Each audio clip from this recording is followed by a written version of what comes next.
来，乡亲啊，继续来看，这是宜兰二街的王公庙，庆祝王公的生日，举办全台湾上大场的神轿过火仪式。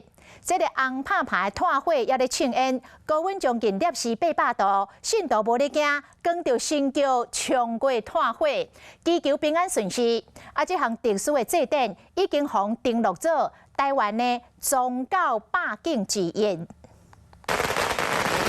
庙边拢是拍声，阁有真侪信徒。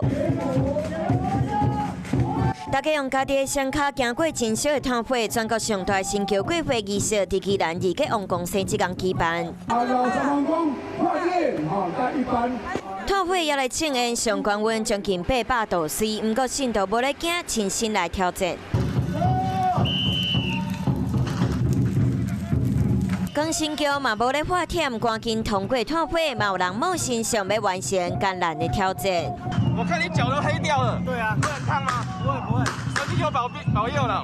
宜兰的二街王公庙是全台过火仪式办甲上大庙，疫情了后嘛希望这项特别的仪式当带予信徒平安。王公庙伫咱王公来到咱宜兰这所在，这家已经有500万年历史啊。自古早以来，拢用这个当去透过这个活动，把你地地把咱所有的这乡亲士大帮咱变成来祈求咱的平安。